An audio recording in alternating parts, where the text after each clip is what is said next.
రేపు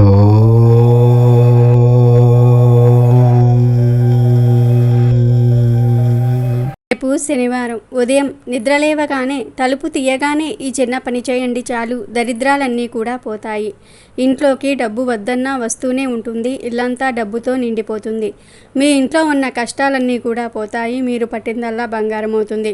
మీకు తిరిగిలేని యోగం కలుగుతుంది. మీ ఇంట్లో ఉన్న చెడంతా కూడా పోతుంది. ఈ పరిహారం చేస్తే చాలా అదృష్టవంతులుగా మారిపోతారు. శనివారం రోజు ఈ పరిహారం చేస్తే చాలా మంచిది.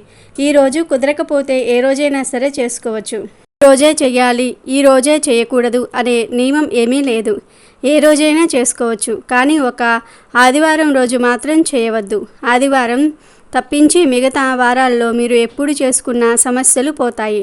కొంతమంది మనతో మంచిగా ఉంటారు, కానీ మన వెనుకాల గోతులు తవ్వుతూ మనల్ని ఇబ్బందులకు గురి చేస్తూ ఉంటారు. అలాంటి సమస్యల నుండి కూడా బయటపడతారు. మరి అసలు ఉదయం లేవగానే తలుపు తీయగానే ఏం చేయాలి అనే విషయాన్ని ఇప్పుడు మనం ఈ వీడియోలో వివరంగా తెలుసుకుందాం. అంతకన్నా ముందు సప్త శనివార వ్రత కథను విందాం. ఒకసారి శనీశ్వరుడికి మానవులెవ్వరూ తనని భక్తితో సేవించటం లేదని, భయంతో మాత్రమే పూజిస్తున్నారని విచారం కలిగింది. అప్పుడు ఆయన వెంకటేశ్వర స్వామి కోసం తపస్సు చేయగా స్వామివారు సాక్షాత్కరించారు. అప్పుడు శనిదేవుడు వెంకటేశ్వర స్వామి వారితో, స్వామి, నా పేరు వింటే ప్రజలు భయపడుతూ ఉన్నారు. ఆ భయం పోవడానికి ఇక నుంచి నాకు ప్రీతి అయిన శనివారం నాడు నన్ను ధ్యానించి ఆరాధించి ఆ పైన నిన్ను పూజించిన వారికి సర్వదేవతలను పూజించిన ఫలం ఆ ఒక్కరోజులోనే రావాలి అని కోరినాడు. అందుకు స్వామి చిరునవ్వు నవ్వి, నీ కోరిక సమంజసంగానే ఉంది. అసలు నీకు నాకు భేదం ఏముంది? నువ్వు 6 వారాలు దాటాక 7వ వారం అంటే ఇష్టపడతావు. నేను 6 కొండలు దాటాక 7వ కొండ మీద ఉంటాను. నువ్వు నీలవర్ణుడివి, నేను కూడా ఆ వర్ణుడనే. నువ్వు సప్తమ గ్రహానివి, నేను సప్తగిరీషుణ్ణి. సామాన్య మానవులకు ఈ విశేష విషయాలు తెలియక నువ్వంటే భయపడుతూ ఉన్నారు. నిన్ను నన్ను వేరుగా చూస్తూ ఉన్నారు. నువ్వు కోరిన వరాన్ని అనుగ్రహిస్తున్నాను. ఏ భక్తులు 7 శనివారాల పాటు నిన్ను ముందు పూజించి ఆ తర్వాత నన్ను పూజిస్తూ సప్త శనివార మహావ్రతాన్ని ఆచరిస్తారో వారు సమస్త శనిదోషాల నుంచి విముక్తులై సౌఖ్యాన్ని పొందుతారు. ఆయురారోగ్య అష్టైశ్వర్యాది సకల శ్రేయస్సులను పొందుతారు. ఇందులో సంశయమేమీ లేదు అని వరమిచ్చాడు. అలా సప్త శనివారాల వ్రతం ప్రాచుర్యంలోనికి వచ్చింది. పూర్వకాలం కాంచీపురంలో దేవదత్తుడనే ఒక బ్రాహ్మణుడు ఉండేవాడు. అతడు వేదాంగ పారంగతుడు. అతని భార్య మాలిని. వారిద్దరూ అతిథుల్ని అభాగ్యుల్ని ఆరాధిస్తూ గృహస్థ ధర్మాన్ని పాటిస్తూ ఉండేవారు.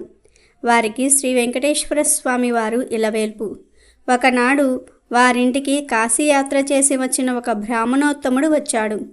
ఆ దేవదత్త దంపతులు ఆయనను సాక్షాత్తు వెంకటేశ్వర స్వామిగా భావించి అతిథి మర్యాదలు చేశారు.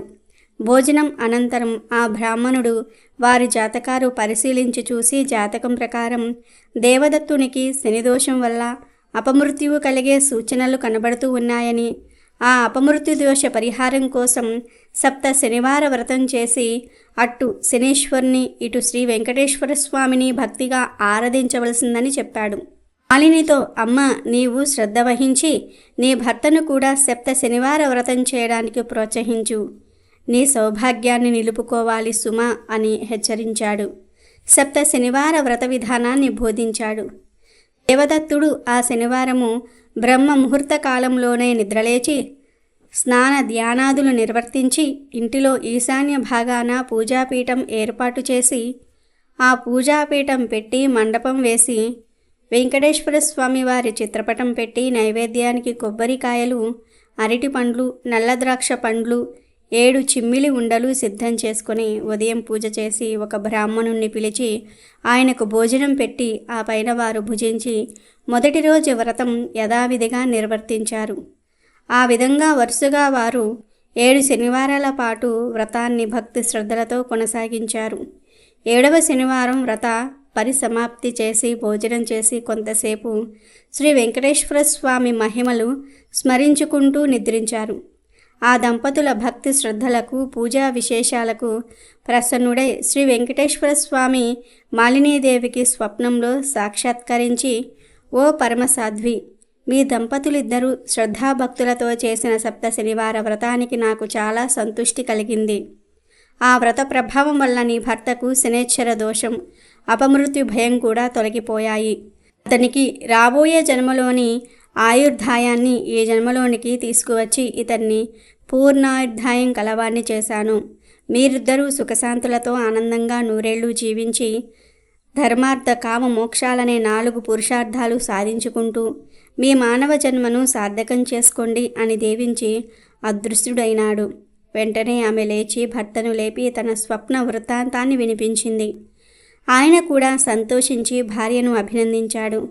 ఒక శుభముహూర్తాన ఆ దంపతులిద్దరూ కూడా శ్రీ వెంకటేశ్వర స్వామి దర్శనార్థమై తిరుపతి కొండకు వెళ్ళి మొక్కులు తీర్చుకొని ఆ స్వామిని మనసారా స్తుతించి ప్రసాదం స్వీకరించి తిరిగి వచ్చారు.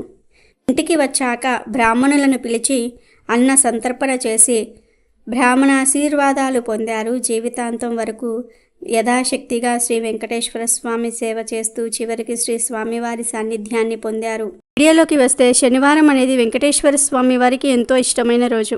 శనివారం రోజు చక్కగా ఉదయం లేవగానే ముఖం కడుక్కొని తలుపు తీయగానే కొంత గంగాజలం తీసుకొని మెయిన్ డోర్ తలుపుల మీద గుమ్మం మీద చల్లండి. ఇలా తలుపు తీయగానే మెయిన్ డోర్ మీద అలాగే ఇల్లంతా కూడా గంగాజలం చల్లితే చాలా మంచిది. ఇలా చల్లితే ఇంట్లోకి ధనం రావటం అనేది జరుగుతుంది. అంతేకాదు ధనం అనేది ఇంట్లో నుండి బయటకు పోదు. గంగాజలం మామూలుగా బయట బాటిల్స్లో అమ్ముతారు. ఆ గంగాజలాన్ని తెచ్చుకొని చల్లుకోవచ్చు. గంగాజలం దొరక్కపోతే ముందు రోజు రాత్రి మంచినీటిని ఒక కాపర్ గ్లాసులో ఉంచి ఉదయం లేచిన తర్వాత ఆ నీటిని తీసి చల్లుకోవచ్చు. ఒక రాత్రంతా రాగిలో ఉంచిన నీళ్లు కూడా గంగాజలం లాగా పవిత్రంగా మారుతాయి. కనుక ఆ నీటితో ఈ పరిహారం చేసుకోవచ్చు. ఈ చిన్న పరిహారం చేయటం వలన ఇంట్లోని దరిద్రమంతా కూడా పోతుంది. డబ్బు వస్తూనే ఉంటుంది. శనివారం ఒక్కరోజునే కాదు, ఆదివారం తప్పించి మిగిలిన ఏ రోజైనా సరే ఈ పరిహారం చేసుకోవచ్చు. కనుక మీరు కూడా ఉదయం లేవగానే నీటితో ఈ చిన్న పరిహారాన్ని చేసి దరిద్రాన్ని వదిలించుకొని ధనవంతులుగా మారి ఆనందంగా జీవించండి. మనలో చాలామంది సాధారణంగా బజారుకు వెళ్ళినప్పుడు సరుకులను కొని తెచ్చుకుంటూ ఉంటాం. అలాగే ఇంటికి అవసరమైన వస్తువులను కూడా కొని తెచ్చుకుంటూ ఉంటాం. అయితే చాలామందికి తెలియని విషయం ఏమిటంటే కొన్ని వస్తువులను వారంలో కొన్ని ప్రత్యేకమైన రోజులలో ఇంటికి కొని తెచ్చుకుంటే చాలా మంచిది. శనిదేవుడి అనుగ్రహం కలుగుతుంది. ముఖ్యంగా శనివారం రోజు ఒక వస్తువును కొని ఇంటికి తెచ్చుకోవటం చాలా శుభప్రదం. శనివారం ఈ వస్తువును గనుక ఇంటికి తెచ్చుకున్నట్లయితే శనిదేవుడు ఎంతో సంతోషిస్తాడు. శనీశ్వరుడే ఐశ్వర్యాన్ని కలగజేస్తాడు. అంతేకాదు లక్ష్మీ అనుగ్రహం కూడా పెరుగుతుంది. మరి శనివారం రోజు తప్పనిసరిగా కొని తెచ్చుకోవలసిన ఆ వస్తువు ఏమిటి? అలాగే శనివారం పొరపాటున కూడా కొనకూడని వస్తువుల గురించి కూడా ఈ వీడియోలో తెలుసుకుందాం. శనివారం రోజు కొని ఇంటికి తెచ్చుకోవలసిన ముఖ్య వస్తువు చీపురు. చాలామంది చీపురును ఎప్పుడు పడితే అప్పుడే కొని తెచ్చేస్తూ ఉంటారు. కానీ చీపురును శనివారం కొని ఇంటికి తెచ్చుకుంటే అది ఐశ్వర్య వృద్ధికి కారణమవుతుందని పండితులు అంటూ ఉన్నారు. చీపురు అనేది లక్ష్మీ సమానమైనది. ఎందుకంటే మనకు శుభ్రతను ప్రసాదించే ఆయుధం చీపురు. మన చుట్టూ ఉన్న ప్రదేశాన్ని శుభ్రం చేసేది, ఆరోగ్యకరమైన పరిసరాలను ఇచ్చేది చీపురు. కాబట్టి చీపురు లక్ష్మీదేవితో సమానం. అలాంటి చీపురును చాలామంది ఎక్కడ పడితే అక్కడ పడేస్తూ ఉంటారు. ఎప్పుడు గుర్తొస్తే అప్పుడు కొనేస్తూ ఉంటారు. కానీ అది కరెక్ట్ కాదు. ఈ పొరపాట్లు చేయటం వలన కూడా ఇంట్లో ధనం ఖర్చయిపోతూ ఉంటుంది. చీపురును శనివారం నాడే కొనుక్కోవాలి. పాత చీపురు పడేసి కొత్త చీపురును తీసుకున్నా సరే అది కూడా శనివారమే చేయాలి. అంటే కొత్త చీపురును యూజ్ చేయడం అంటే కొత్త చీపురును ఉపయోగించటం అనేది శనివారమే ప్రారంభించాలి. శుక్లపక్షంలో చీపురును పొరపాటున కూడా కొనకూడదు. కృష్ణపక్షంలోనే కొనాలి. చీపురును శనివారం నాడు కొనటం అలవాటు చేసుకోవాలి. చీపురు శనీశ్వరుడి ఆయుధం కనుక శనివారం రోజు చీపురును కొనుక్కుంటే శని భగవానుడి యొక్క అనుగ్రహం కలుగుతుంది.